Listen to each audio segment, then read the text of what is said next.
Welcome to the GSMC Car Podcast, the show that takes you on a journey to the automotive world. We talk about the latest news, from new makes and models to new technology to all of the must-have options available. Whether you're a fan of the old classics, love the latest models and technology, or have never met a vehicle you didn't want to work on, the GSMC Car Podcast has something for every car enthusiast.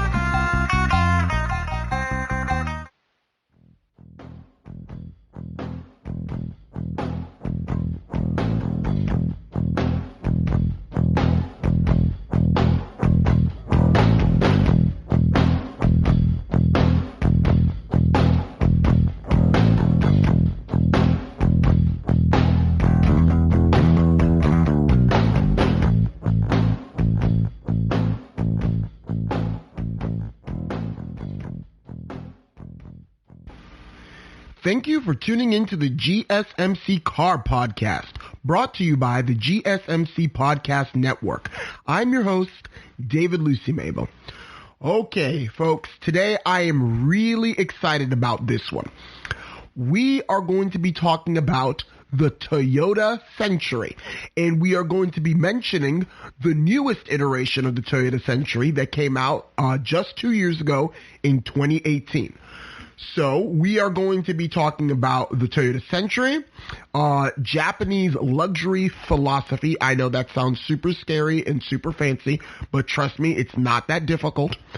We are also going to be talking about the history of the Toyota Century and, frankly, its lack of competitors in the Japanese market, and why I love the Toyota Century. And we are also going to be talking about some similar cars to the Toyota Century that have come out over the years. So basically, the Toyota Century is not something that most Americans, even Americans that are into cars, are familiar with. When we hear Century and car, we tend to think Buick Century. Buick Century is a completely different, completely unrelated car. Still a wonderful car for those who are into Buicks, but it is not the Toyota Century. The Toyota Century is basically the quintessential Japanese ultra-luxury sedan. This has been dubbed the Japanese Rolls-Royce. And if you look it up after you finish hearing this podcast, you will definitely understand why people call it the Japanese Rolls-Royce. It harkens back to the styling of previous generations, much like a Rolls-Royce would, but the comparison doesn't always have to be with Rolls-Royce. It just, the Toyota Century is a very unique automobile. Essentially, the new Toyota Century doesn't look that different from the old Toyota Century.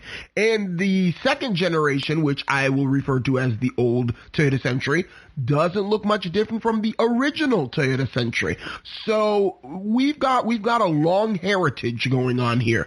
A long heritage of conservative styling, a long heritage of basically traditional Japanese luxury that doesn't seem to want to change anytime soon, which I think is actually really cool, because in a world where car manufacturers are doing crazy things and doing edgy designs and other sorts of things of that sort, Toyota, at least with the Century, has been like, you know what, we're just not going to do that. We're not into that, which deserves a certain level of respect, I must say. You will find that the Toyota Century is uniquely Japanese. That's the only way I can really describe it. It's not your typical luxury car. Let me explain to you why. It offers wool seats. Not to say that you can't get wool or cloth seats in any other luxury cars, but nowadays, leather is the most common, the most common upholstery choice for luxury cars, not wool seats. This is to avoid the squeakiness of leather. Apparently, the Japanese think it's really impolite or it's really unpleasant whenever your bottom moves against the leather and it makes squeaking noises. They think it's not it's not something a luxury car should do. For them, a luxury car should be as quiet as possible in every way, shape, or form. In driving, in sitting, in comfort, everything should be super quiet and super subtle. And leather is not always quiet, especially when it gets sticky or especially when it makes squeaking noises. It has conservative style and color options. You will not find a Toyota Century in some bright, tacky color that was custom made by the person who bought it or anything, or that's straight from the factory. You're not going to find that. You're going to find them most commonly in black. If not in black, maybe in dark blue, maybe in dark red, maybe a gray, and maybe if they're getting crazy, they might paint it silver, which is probably the brightest color that they offer. Maybe white too. But the Toyota Century is really not meant to be a flashy vehicle. It's supposed to be, I guess, the genteel gentleman's luxury car, if I could put it that way. It has sophrosyne, or in the English, that's Greek. Sophrosyne is temperance. It doesn't do anything too crazy. It doesn't do anything unnecessary. It does everything in order, with class, and with dignity. That is the Toyota Century. The Toyota Century is like your good old-fashioned British gentleman of the Japanese car market, if I could put it that way. The Lexus Ls is Toyota's luxury flagship abroad, and it is starkly different from the Toyota Century. The Lexus Ls is edgy. The Lexus Ls is stylish. It's beautiful. It has lines. It has curves. The interior has like glass trim. The leather, the stitching, everything. It looks straight out of the future. The Toyota Century is quite literally the antithesis of that. It is the exact opposite. The Toyota Century doesn't offer anything as far as that goes when it comes in comparison to the Lexus LS, which, like I said, it is uniquely Japanese. There is a reason why they don't sell the Toyota Century in other markets, because it is something that the Japanese want and that the Japanese appreciate. We are going to be talking about how it also offers a hybrid drivetrain. You will find that I will not spend too much time discussing the specs of the Toyota Century. And that's because, frankly, the specs don't matter. It doesn't matter how fast the car gets from 0 to 60. It doesn't matter how many horsepower it has. It doesn't matter the turning circle or the length or the width or, what. None of that matters. The Toyota Century is too sophisticated for those uncivilized numbers of 0 to 60 times and quarter mile times and horsepower. This is a car that is more brains over brawn. It doesn't care about power. Not to say that the power isn't sufficient. The power is sufficient because the car weighs 5,300 pounds. It needs to be hauled around some way, shape, or form. But this is not a car that cares for all of that. Those are more plebeian things. Those are more less temperate things. This is not something that the Toyota Century deals with. It is above all of that. It doesn't have to deal with the latest technology or the horsepower ratings or the quarter mile times or the performance or the turbocharging and all sorts of foolishness. No. It doesn't deal with that. It is a car that is purely focused on luxury.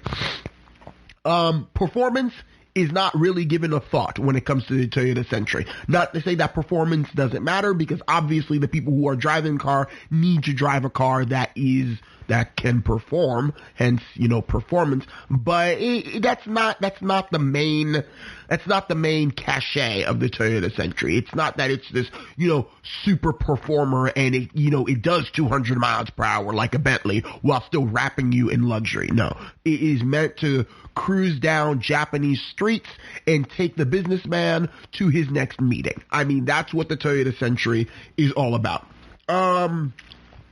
I will mention, though, that the power is 375 horsepower to 425 horsepower with a V8. Previous generations of the Toyota Century, the second generation specifically, had a V12, which was super smooth and also very underpowered by V12 standards. It was about 270-something horsepower. But like I said, it was tuned for comfort. It's not tuned for speed like a V12 you would find in a Lamborghini or a Ferrari or something ridiculous as that. I mean, no. Like I said, the Toyota Century is not about that. You will find that the Toyota Century doesn't have any true competitors. We're not going to mention the S-Class or Bentley Bentayga. No, not that. That's an SUV. Bentley Mulsanne or the Rolls-Royce Phantom. We're not going to mention all that because even though those cars have, I guess, classic luxury features, but those are not classic luxury cars in the truest sense. Those cars have the latest technology. Those cars, are keeping up with the times. They're not quite as stubbornly old-fashioned as the Toyota Century. The Toyota Century, I guess, back in the day, used to compete against the Nissan President was probably its longest rival, but the Nissan President has taken a different route and has gone the more modern route nowadays, if they even still produce it. Nothing from Honda. We know Honda is terribly boring and insipid, so obviously Honda wasn't going to offer, an ultra-luxury car to combat the Toyota Century. Nothing from Mitsubishi. Mitsubishi, at least in the American market, is floundering. In the Japanese market, I went to Japan. I've been to Japan twice.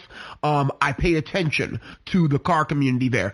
Most cars in Japan are Toyotas. You will find the Mitsubishi, especially the Mitsubishi Delicas, which are like this cool four-wheel drive off-road van, which I should do a podcast on at some point. But it's not a common automaker over there in Japan. And there's nothing from Mazda either. Mazda used to offer something to compete against the Toyota Century, but not anymore. Toyota has limited production to only 50 cars each month. And to quote what they said, they are nearly handmade. This is impressive. It's not impressive in the fact that they're going to make a limited edition car. Plenty of car companies do that. It is impressive in the sense that you're getting a Japanese car that is nearly handmade. I'm not exactly sure what nearly handmade means. I would assume that it means most things in the car are handmade with the aid of some machinery, but the fact that they are even taking the time to make it with their hands and limiting production is super impressive for a Japanese car company, because when we think of Japanese cars here in America, we think of your Toyota Camry, we think of your Toyota Corolla, your Toyota Yaris, maybe the SUVs, Toyota RAV4, Toyota Hi. When you go to Japan, you will find that Toyota is just as diverse as Ford is here in America. Ford has Lincoln, Ford has Ford, obviously. Ford has this, Ford has that. I mean, you will find that Toyota is your all-encompassing automobile company. They make buses, they make taxis, they make ambulances, they make luxury cars, they make sports cars, they make sports sedans, they make everything, because the Japanese have a love affair with Toyota, and frankly, I don't blame them, because Toyota comes from their homeland. Why go and buy something from a foreign land when the stuff you make there on your own land is just as good, if not better, than the things that come from abroad? I mean, you will find that luxury cars from America, Cadillac, Lincoln, Buick, are exceedingly rare in Japan. You almost will not find them.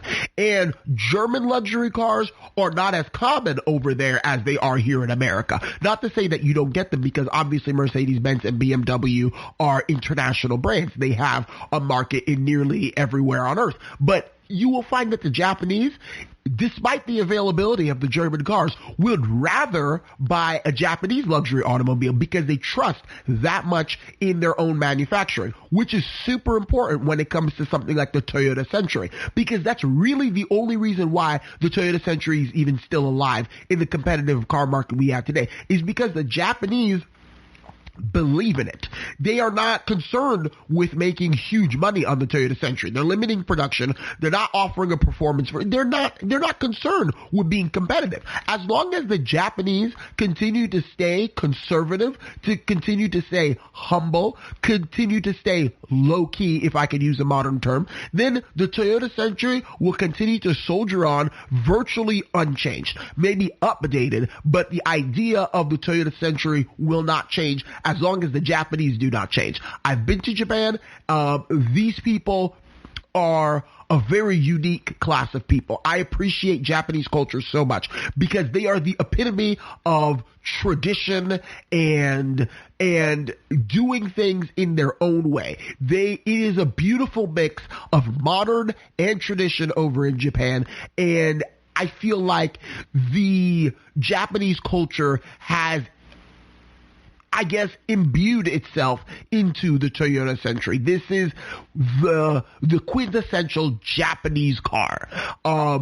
So please stay tuned for the next segment in which we are going to be talking about Japanese luxury philosophy, and in the last segment in which I give you my thoughts of the Toyota Century.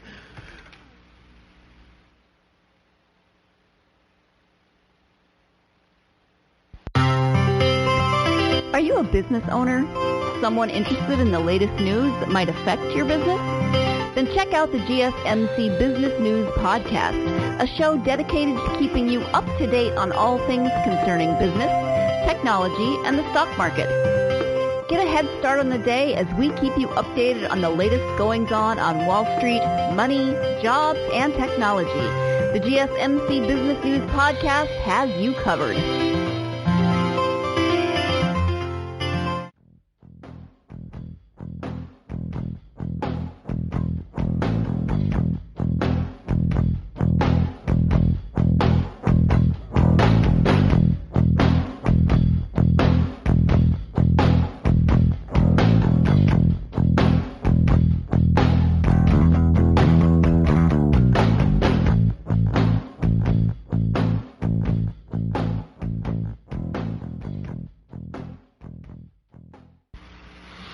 Welcome back, car lovers. In this segment, we are going to be discussing Japanese luxury philosophy. Now, let me explain what I mean by that.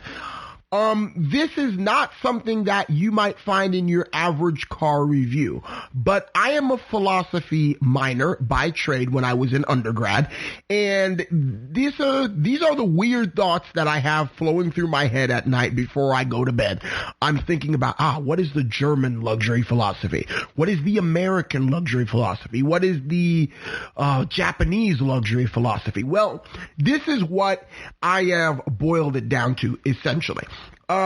Before I start, I believe that in order for one to truly understand the Toyota Century, to truly appreciate the Toyota Century, one must first understand what is the Japanese luxury philosophy. How is a car so terribly antiquated by modern standards as far as styling and even, some equipment goes?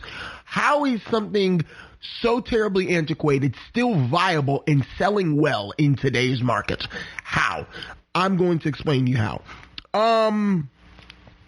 The Japanese luxury philosophy is very conservative. You will find that Japanese culture is conservative in general, but lest I risk digressing into, thousands of years of Japanese history over here, I'm going to go back to what it means to be very conservative as far as Japanese luxury philosophy goes. It is meant to present or represent success in a genteel sort of way. Like I mentioned before, the Greek word sophrosune is basically means temperance. It's like what you find in an old British gentleman. They don't brag.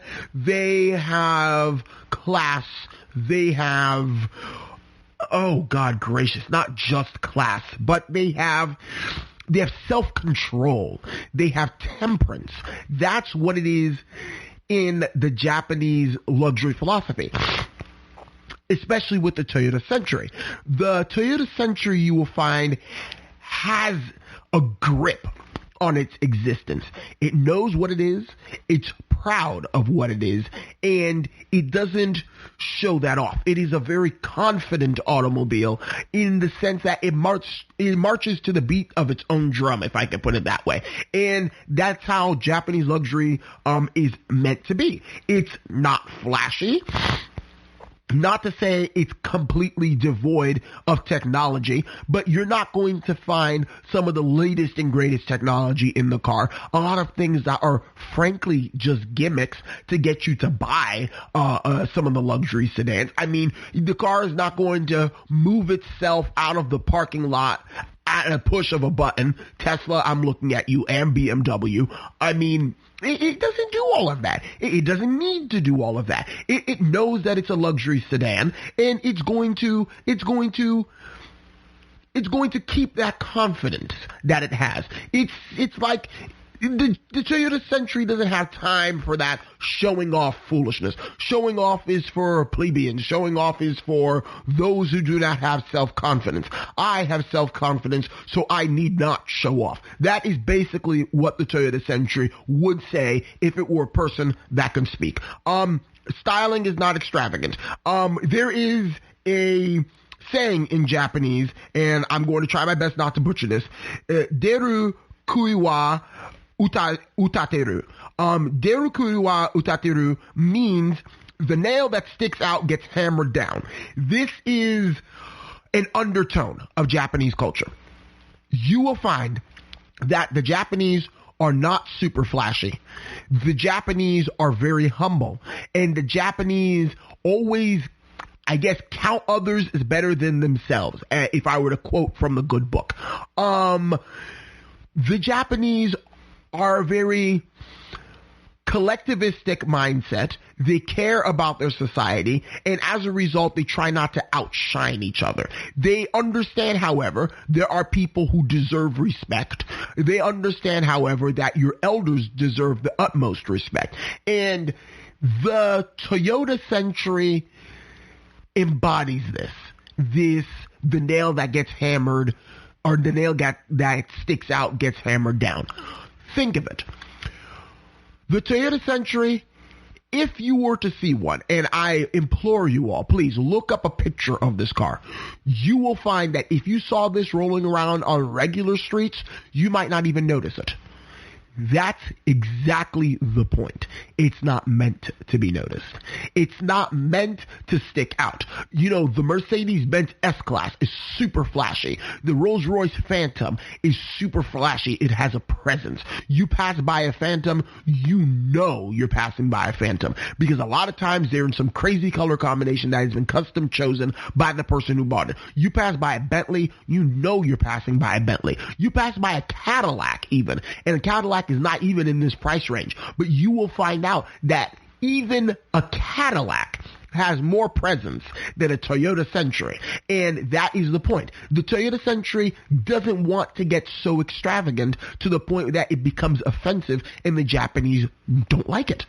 The Toyota Century stays in its bubble, so to speak. It stays in its philosophy, and it's strictly Japanese to the point where other car people from other markets might not find it appealing, which is why they don't sell it in other markets, because the Toyota Century would never survive in America. It would have gone the route of the Lexus Ls. The Lexus Ls started as conservative and not flashy and just offering a good temperate car for the money that was also very luxurious.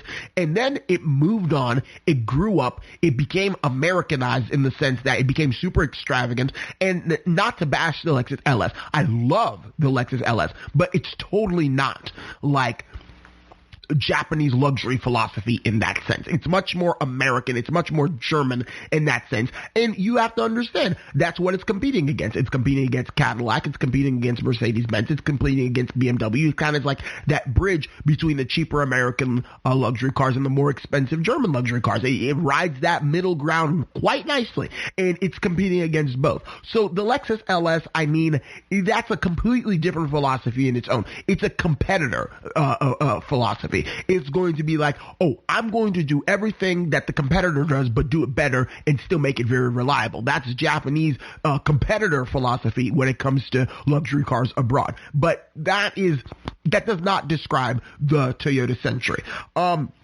It is purposely subtle as a principle of culture. That's what I can really boil it down to. It's purposely subtle because culture demands it to be.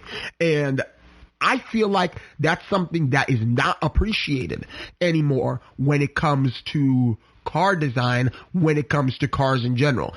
Very few times are you going to find a 2018 car, or now they're still producing it, so a 2020 car, that is as restrained in its styling as the Toyota Century. It really is, dare I say, a modern classic car. It's retro, and it's not retro in the modern sense either, that it takes an old design and then it modernizes it. No, this is actually retro. This design simply hasn't changed. It's just been updated. You can take a 1967 Toyota Century and put it right next to a 2020 Toyota Century, and to the untrained eye, they might be the same car at the first glance. So you might not even be able to tell the difference. Of course, the Toyota Century has grown in size. It's become more smoothed around the edges, but like at first glance, they look exactly the same. You could clearly tell where the design came from. And the Japanese like it a certain way, and in their mentality, if it ain't broke, don't fix it. It still sells well. You still see Toyota Centuries parked outside of businesses that you know that's the owner's car, that he gets driven to work in every day. I mean, this is a car that is unmistakably Japanese. I bet you every Japanese person, whether they like cars, whether they don't like cars, whether they know cars, whether they don't know cars, whether they are car enthusiasts, whether they are a mechanic, any Japanese person knows exactly what a Toyota Century looks like. And it's like any American knows what a Lincoln Town car looks like. You don't have to be privy to cars. You don't even have to know what it's called. But once you see the silhouette of a Lincoln Town car, you'll be like, yeah, those are those taxi cars that they pick up people from the airport. And that's exactly the same recognition that the Toyota Century has over in Japan. You show them a Toyota Century, they're like, I already know what that is. Like, they say, watashi wa shiru, like, I know. Like, pardon my Japanese, but they would be like, oh, I know. I mean, this is quintessentially Japanese. And at risk of ranting about it, it almost seems to follow what Buick's old motto was. What luxury does for you, not what it says about you. Go and take a Toyota Century and compare it to all the other ultra-luxury sedans that we have on the market today. Rolls-Royce Phantom, Bentley Mulsanne, even S600 Maybach. Those other crazy luxury sedans that cost hundreds of thousands of dollars. You will find that the Toyota Century does everything that is necessary. It does everything that is necessary to keep its driver and its passengers, especially, in comfort. You will find that all the comfort features those cars have, the Toyota Century has most of them. You will also find that the Toyota Century doesn't scream like the other cars do. Like I said, Rolls-Royce screams when you see one. Bentley, it screams when you see it. Mercedes-Benz S600 Maybach, that thing screams when you see it. There's no denying or mistaking what those cars are. The Toyota Century is completely different because the Toyota Century is more focused on what it does for you, not what it says about you. And the fact that it is so subtle, it's almost a double-edged sword there. You will find that abroad, they don't think it's that great. Abroad, they think it's odd. Abroad, they think it's weird. Oh, it's old-fashioned. But you will find that in Japan, because it's so subtle, because it's so classy, that says what it needs to say about you. Even if it's not trying to say something about you as far as its design goes, but the fact that it's not trying already says something about you. It points to the Japanese that you have class, that you're important, you understand soft-sune, you understand temperance, you understand the restraint and the level of confidence it takes to drive around in a 2020 car that looks like it was designed 60 years ago. I mean, that is pretty awesome. I'm not just saying that because I like the Toyota Century. I think it's actually pretty awesome, because too many times car manufacturers want to keep up with everybody else. They don't march to the beat of their own drum. Well, Toyota is marching to the beat of its own drum with the Toyota Century. If nothing else, the Toyota Century still soldiers on. It's not concerned with the latest styling or innovation. It's happily old-fashioned, stark contrast from its competitors, and stark contrast from the other Japanese luxury sedan that we all know and love, the Lexus Ls. I will say that the Toyota Century is in a bygone philosophy. It reminds me of what traditional American luxury used to be. And you will find that a couple podcasts ago, I did one on traditional American luxury, the life, the death, and the legacy of the traditional American luxury car. And aside from the fact that traditional American luxury cars were super extravagant in styling and in color choices back in like the 50s and the 60s, everything else about the Toyota Century really,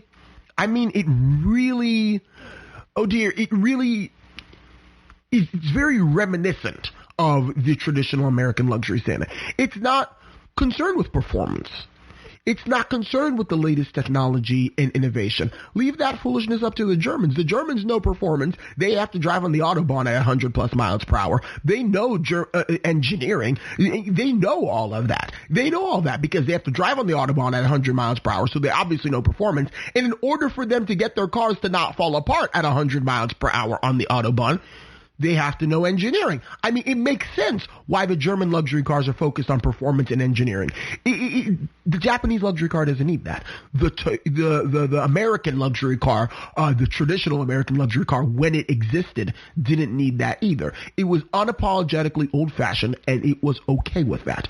And that's what I like, because I am unapologetically old-fashioned, and I'm okay with that. You will see me strolling around town in my fedora and my walking stick, and I don't care, because that's who I am. And the Toyota Century, that is what it is, that is who it is, that is its persona, and it wears that very well with confidence. Stay tuned for the next segment, in which I talk about the history of the Toyota Century. I talk about the history of its former competitors and why they basically dropped out of that market. And then stay tuned for the last segment, in which I will discuss basically what I like about the Toyota Century and other cars that are similar to it, and which a lot of them really don't exist anymore or are not, I guess, accessible to the average person. So thank you for listening, and please stay tuned after the break.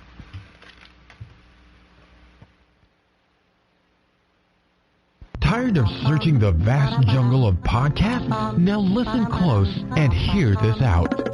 There's a podcast network that covers just about everything that you've been searching. Hey! The Golden State Media Concepts Podcast Network is here. Nothing less than a podcast bliss with endless hours of podcast coverage. From news, sports, music, fashion, cooking, entertainment, fantasy, football, and so much more. So stop lurking around and go straight out to the Golden State Media Concepts Podcast Network. Guaranteed to fill that podcast itch. Whatever it may be. Visit us at www.gsmcpodcast.com. Follow us on Facebook and Twitter, and download us on iTunes, SoundCloud, and Google Play.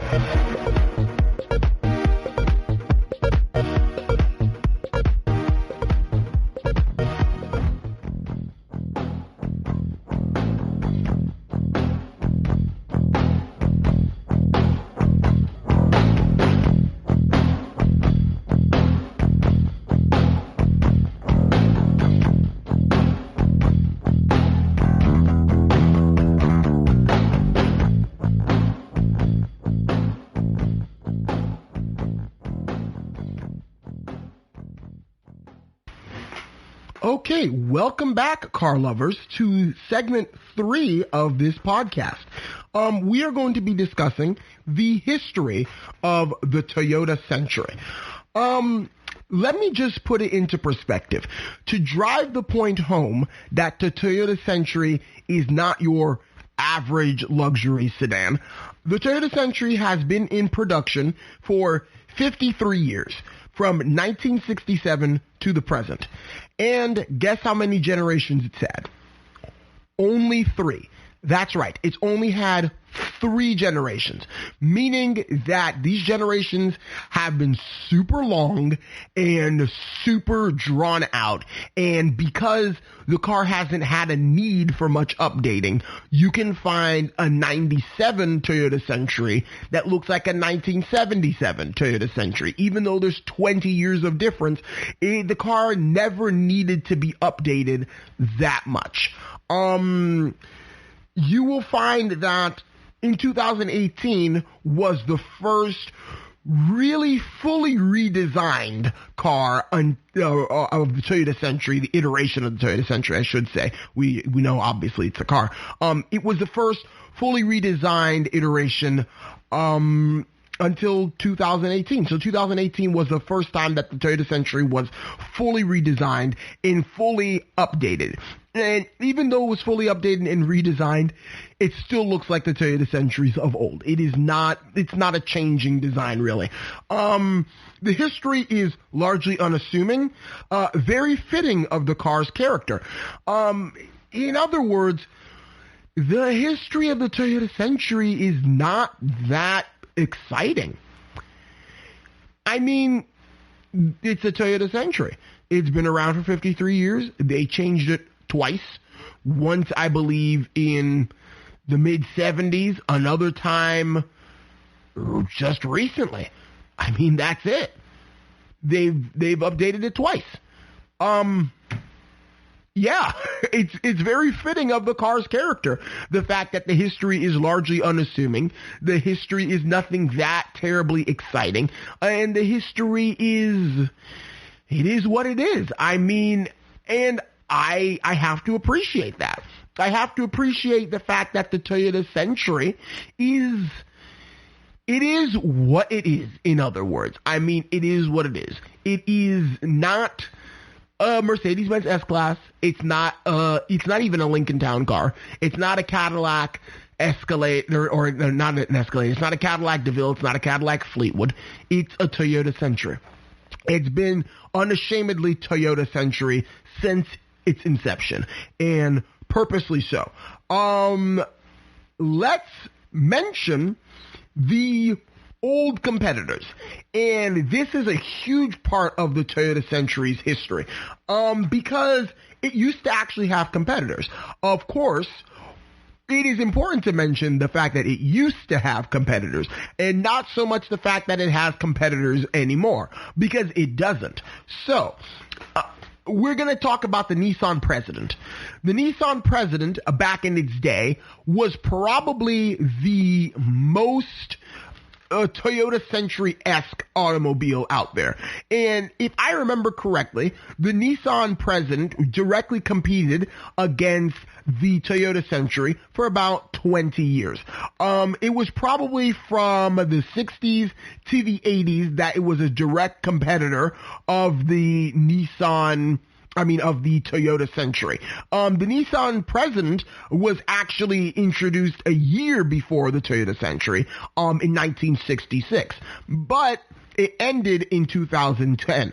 And the Nissan President really changed its sort of philosophy after about the first 2 generations. It was super conservative style, very much like the Toyota Century, and then for the last generation from 2001 to 2010, it became a lot more modern, and it really no longer fit the bill that the Toyota Century was competing against. And not only that, the Nissan Century was never as expensive as the Toyota Century. There's a reason why I haven't mentioned price so far, is because, you know, as far as the modern Toyota Century goes, it doesn't really compete against anybody. So it's not important to mention the price, but if we must know, the price of the Toyota Century is about $180,000 to $200,000 US. That's several million yen. I don't have time to do the conversion, but take my word for it. It's a $200,000 luxury car. That's what it is. The Nissan President, especially the later generations, was basically the Japanese market version of the Infiniti Q45, the most recent generation of the Infiniti Q45 before Infiniti went through and changed its naming custom like in the mid to late 2000s, early 2010s. That's basically what it was. It wasn't that special. It wasn't only offered in the Japanese market by the time the third generation came around, the Nissan President. It was offered in America as the Infiniti Q45. So it's not as exclusive as the Toyota Century. It's not as expensive, and it simply didn't have the same cachet that the Toyota Century had. Moving on to the Mitsubishi Debonair. The Mitsubishi Debonair was a luxury car offered by Mitsubishi that obviously competed against the Toyota Century for some point in its history. And I know that really that really strikes us as really, oh goodness, it's really odd because the Mitsubishi car brand is not seen as, oh Lord, it's not seen as very luxurious. It's not seen as luxurious at all, as a matter of fact. In fact, in America, it's not seen as anything special. Who cares about Mitsubishi? Mitsubishi has been floundering. Mitsubishi, it doesn't matter when you get a Mitsubishi. You get a Mitsubishi because you can't afford anything else. That's when you get a Mitsubishi Mirage, which is one of the only Mitsubishi cars still offered on the market today. I mean, it's just That's what Mitsubishi is in America. But the Mitsubishi Debonair was actually a very successful luxury car. Not as successful as the Toyota Century, but it was successful in its own right. The Mitsubishi Debonair, in a sense, competed against the Toyota Century for its first and second generations until, much like the Nissan President, the third generation basically became a rebadged version of another car that was known abroad. It no longer carried the same cachet as the Toyota Century. And there were two other cars that were reminiscent of the Toyota Century that competed. These were very short-lived, however. The Isuzu Statesman DeVille.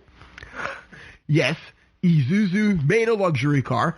And the Mazda Road Pacer. Yes, Mazda also made a luxury car. And just as a side note, Isuzu Statesman DeVille, I mean Cadillac Sedan DeVille, is that name a coincidence or am I just crazy? And Mazda Road Pacer, Buick Road Master, I mean, is it me or did they just get their names from like GM automobiles in America that have been slightly changed, kind of like how the Chinese take designs from other car companies and then just slightly change them? It's like someone describing the car over the phone and then the other person is, drawing as they go. It's like there's a bad game of telephone. Like, oh, Cadillac DeVille, they just stripped the Cadillac because it's too obvious. And then, they're like, what? Sedan? Statesman? Okay, Statesman DeVille, sure. That's the Isuzu Statesman DeVille. And Buick Roadmaster. Okay, Buick, they scrapped that, obviously. Okay, Mazda what? Road Pacer? Okay, sure. Well, then, it's like, I find it hilarious, these names. But anyway, let me get back on track here. Here we are. These were the last two that competed with the Toyota Century for a short amount of time. And basically, they were just rebadged Holden products from Australia, which now in retrospect, even though I just made a fool of myself making fun of those names, probably the reason why they were so similar to American names is because Holden, even though based in Australia, is under GM. GM is an American car company. So, I mean, there you have it. They probably got their names from the GM name same bucket, and they just combined like a name generation, a name generator. They pushed a button, and then boom, these popped out. So that makes sense. Those were also full-size luxury sedans that competed for a short amount of time against the Toyota Century. They didn't last, however. The Toyota Century, what I seem to have noticed, seems to have survived so long by cementing itself as a cultural icon of genteel success. This pushed other JDM automakers out of this segment because the Century became the go-to car for the rich Japanese business person. I mean, it's like it gets to a point where the Toyota Century is just so obvious.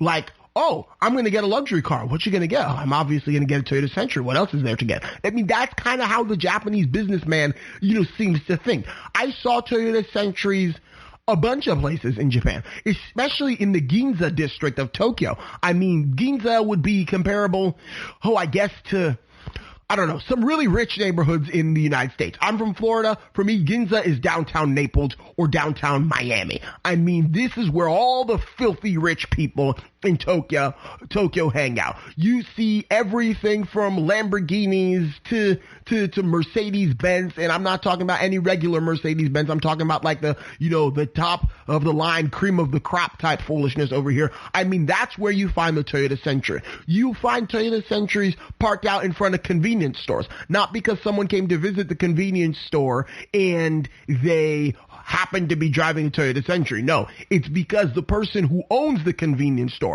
has a Toyota Century. You find them in front of houses that are super expensive because they belong to executives that a lot of times have chauffeurs that drive them around. You find them in downtown, and a lot of times you find them with the wool seats with the classic lace coverings on them, and the owner is sitting in the back seat while the chauffeur is white gloved with his hat, and he's driving the owner around in his Toyota Century. I mean, that's the cachet that it has. They are so cemented in Japanese culture that it's like the others couldn't compete. They did it in such a great fashion, in such a unique fashion, that it's almost as if though the other Japanese automakers were like, you know what, forget it, man. We're not going to even try because nobody's buying our cars anyways. Nobody cares. I mean, the Nissan President was probably the most successful rival to the Toyota Century, but it got to a point it got modern. I mean, it felt like Nissan was like, they were giving up. They were like, okay, you know what?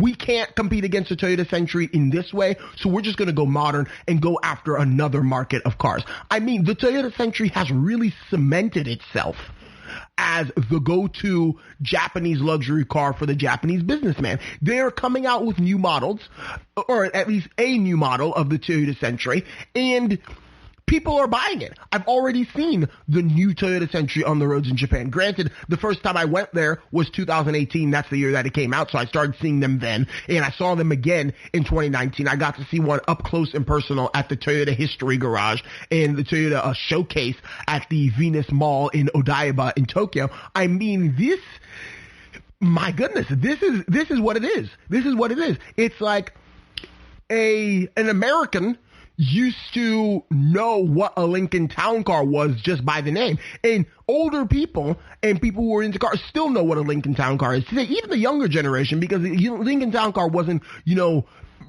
put out of production, put out to pasture until 2011. It's been less than 10 years. So the Lincoln Town Car, there are still several fresh examples, waiting and running around on the roads that we can see. That's a quintessential traditional American luxury sedan. This is the equivalent, but instead of being used as a fleet model or as taxi services, this is the equivalent in the Japanese market. It is what people think of when they think Japanese luxury, when they think success. It is Toyota Century. I mean, you even see it in animes. I mean, this is how cemented it is. And that's why I got to a point where the other automakers were like, you know what? We're not going to even bother. It's not worth competing against. It is what it is. We're just going to let them have that market segment, which, again, is a very Japanese thing to do. The Japanese are super subtle. The Japanese are not a disagreeable sort of people. I mean, they just let it happen. And they're not going to put up a fight. It's part of how they've gotten along together for the past 5,000 years or however long Japanese history and culture has been around. So I think it's beautiful, and I'm going to tell you more about that in the next segment because it's finally the moment we've all been waiting for. What do I think of the Toyota Century? So please stay tuned.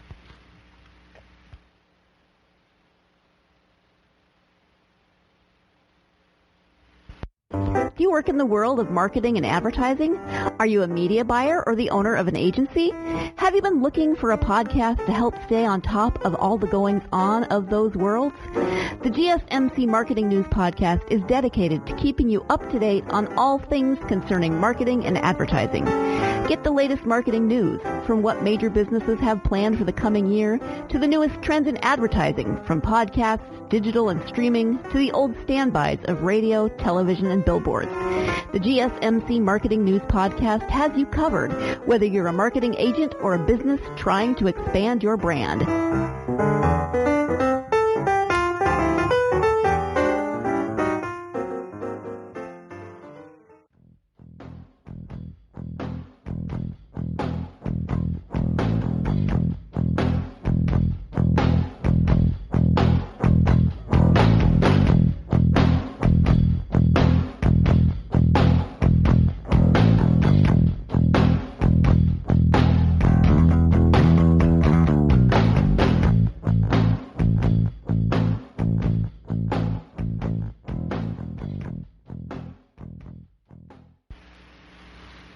Okay, welcome back, folks. This is the final segment of the Toyota Century podcast.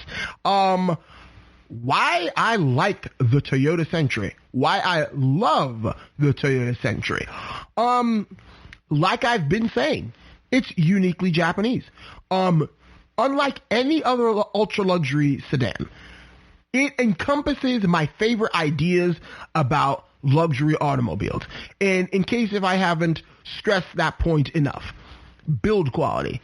It's a Toyota. You know it's going to last, which I've got to explain.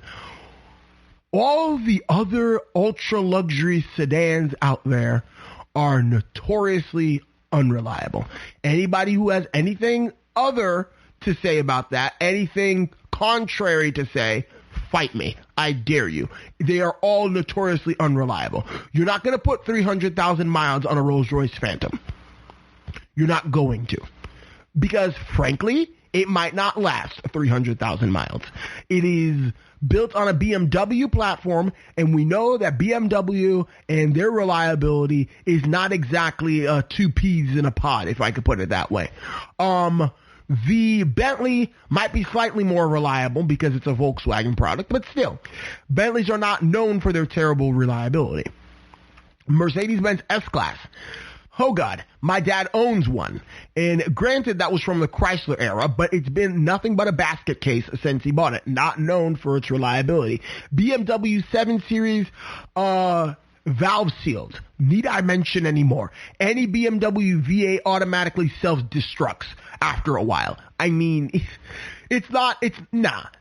The only luxury sedan I can think of out there that is both luxurious and super reliable is the Lexus Ls. Oh, and guess what? It's also made by Toyota. So, I mean, Toyota has a running theme here. You can put 250-something thousand miles on a Lexus LS and not even bat an eye. You won't even realize that you have 250,000 miles until you look down at the odometer. I mean, the other super, I guess, reliable luxury sedan was the Lincoln Town Car, but it's not an ultra luxury sedan. It's a traditional American luxury. That's another class of its own. I mean, it's not going to be competing or even in the price range in the likes of the Toyota Century. So all the other cars at this price range, several $100,000 worth of luxury are not as reliable as the Toyota Century. They made a V12 reliable. Thank you, Jesus, honestly. They made a reliable V12 engine. When was the last time you heard about a reliable? Never. You don't hear about reliable V12 engines because they don't exist unless Toyota makes one and puts it in the Century. Reliability. I'm going to put it out there too. Reliability is practically the same thing as build quality. I mean, you know it's going to last. You hear Toyota, it's going to last. It's a good car. Toyota has had very few quality control issues over the years compared to other automakers. No automaker is perfect, but I would say Toyota is pretty darn close. Comfort. You will be hard-pressed to find another luxury sedan that is more comfortable, or at least more comfortable by a large margin than the Toyota Century. This is what it is built around. It's not built around performance. I mean, of course, the higher up you go in the price range, you get more exclusive and you might get, a fraction more comfortable. But the higher up you go, there's only so much you can actually do when it comes to making a car comfortable. I mean, there's obviously a huge gap between your $18,000 car comfort and your $180,000 car comfort. But when you go from $180,000 to $250,000 to $300,000, I mean, the increment gets smaller and smaller. So I'm going to say a Rolls-Royce Phantom is $500,000. Toyota Century is around $200,000. You will find that the Rolls-Royce Phantom is not terribly more comfortable than the Toyota Century. Obviously, it's probably more comfortable because it costs about twice as much, but it's still not so much to justify a $500,000 price tag, in which I find, along with the fact that the Rolls-Royce is just too extravagant for Japanese tastes, I will find that's really the reason. That's really the reason why you probably don't see Rolls-Royces strolling around Japan, because the Japanese already have their version of the Rolls-Royce. The Rolls-Royce is too extravagant. The Rolls-Royce is unreliable. The Rolls-Royce is too expensive to fix. And the Rolls-Royce is not so terribly better than the Toyota Century that it justifies paying $300,000 more for it. I mean, the increments at that price point, become so small and minuscule that only the most particular people care about it. And what I love most is the fact that there is no attempt, at least now, to make the Toyota Century sporty in any way, shape, or form. You will find that the Toyota Century still has a nice, thick sidewall on the tires. They don't have huge rims with low-profile tires that make ride quality suffer. You will find that the Toyota Century, handles like a boat because it's supposed to float down the road. You will find that the Toyota Century has no steering feel. It's not meant to be connected in any way, shape, or form. It's meant to be disconnected. You're supposed to drive it like you're driving your living room couch, like you're driving a Cadillac Fleetwood Series 75 limousine from the 1960s. I mean, that's how you're supposed to drive a Toyota Century, which is like a spiritual successor to the Cadillacs of old. I mean, this is what a Toyota Century is supposed to be like. It's not supposed to be sporty. I mean, granted, if you want to take the V12 model and do something to it, I suppose you can. Why would anybody want to, ruin a Toyota Century like that? I have no clue. Some people are terribly depraved and they do foolishness like that. I don't believe in it though. I mean, the Toyota Century is not meant to be like the others. It's not meant to try to be sporty. I mean, even the Rolls-Royce is more sporty than the Toyota Century, and the Rolls-Royce is not sporty by any stretch of the imagination, at least not the Phantom. I mean, the Toyota Century is beautiful in its own right. It's beautiful in the way it does things. It has a different outlook, and it is confident. The Toyota Century very much is like me in a sense. I have always been described as an old soul, and I do old-fashioned things in an unapologetic manner. And the thing is, I don't mind. I don't mind. This is how I am. This is who I am, and I will continue to stay this way unless it gets to a point where it's no longer sustainable, or where it gets to a point where it's doing me more harm than good. And my old-fashioned mentality has never done me more harm than good, so I will continue to soldier on in my own way, in the best way I know how, much like the Toyota Century. We are going to be discussing some cars that are similar to the Toyota Century. You have the Rolls-Royce Phantom. The Rolls-Royce Phantom is basically very much the same class of vehicles as the Toyota Century. The Rolls-Royce Phantom has been offered in several iterations over the years, but what I mean by the Rolls-Royce Phantom, I'm not talking about like the series of Rolls-Royce Phantoms from like the 20s onward. I'm talking about the new and modern Rolls-Royce Phantoms that have been in place since BMW took over Rolls-Royce back in the early 2000s, I believe. That's what I speak of when I speak of the Rolls-Royce Phantom. $400,000-$500,000 new, hand-built, limited production, super luxurious, not too terribly concerned with being modern, not too terribly concerned with being the most technology-laden car, even though it has a ton of technology. But the idea is to offer fine British craftsmanship in the form of an automobile. Moving on. You have the Cadillac Fleetwood Series 75 limousine. Obviously they don't make this car anymore. I believe the last iteration was, ended production in the mid 1980s, which I didn't even think they lasted that long until I saw one on one of the car groups the other day. But, this, I believe, of all the cars on this list, is probably the most similar in terms of philosophy as the Toyota Century. The Cadillac Fleetwood Series 75 limousine was meant to be a factory limousine that coddled executives in the finest American luxury, and the finest luxury that American car companies had to offer at the time. This was a car that you were meant to be driven in, not driven. This is the car that if you were a successful real estate tycoon or whatever, you would buy and you would have your man drive you around to your meetings. This was the Cadillac Series 75 limousine. And as you all know, Cadillac has sadly moved away from its roots and is no longer offering traditional American luxury. It still offers a version of American luxury, but a version of American luxury that's really chasing the German rivals. So Cadillacs of old really harken back, or I guess I should say, the Toyota Century of today really harkens back to the luxury philosophy of Cadillacs of old.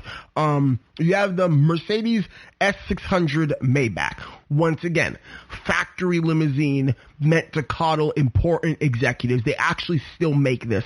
It costs like something ridiculous, like $300,000. I mean, like, these cars are not for the faint at heart. These cars are not for broke college students like me.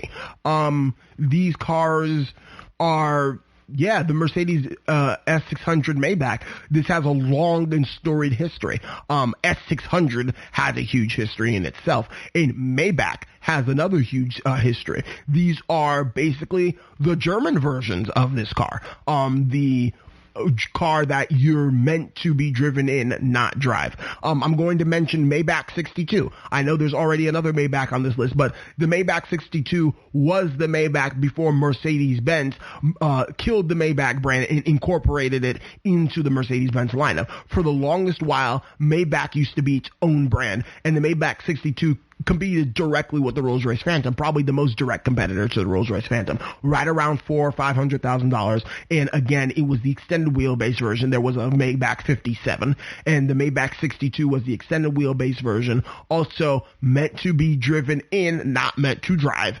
And you have the Lincoln Continental Coach Door Edition. This is the most modern car on this list in terms of styling, in terms of history, in terms of everything. The Mercedes-Benz S600 has been around for a while. The Maybach 62 is no longer in production. The Cadillac Fleetwood Series 75 is probably the oldest on this list. It hasn't been in production since the 80s.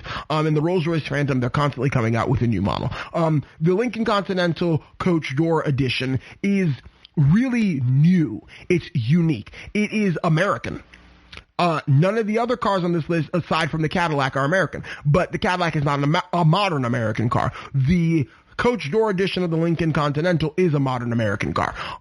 This is basically a coach-built version of the Lincoln Continental that came out, in which they take it, a Lincoln Continental Black Series or Black Label or whatever. They have it stretched, and they flip the rear door around. So instead of being a front hinge door like most cars have, it is a rear hinge door. So it has suicide doors, or the more politically correct term, coach doors. This is the first American luxury sedan in a very long time, probably since the Series 75 limousine, that was meant to be driven in, not driven. It is basically meant to be the epitome of modern American luxury.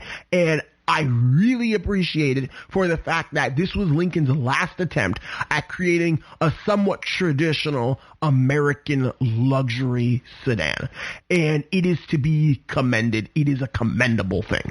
The fact that Lincoln had the guts to even let somebody do this and to let it happen again, to harken back to the days of old in which the Continental used to have suicide doors, like the Continental of the 60s. I mean, those large slab-sided automobiles that everybody knew and loved.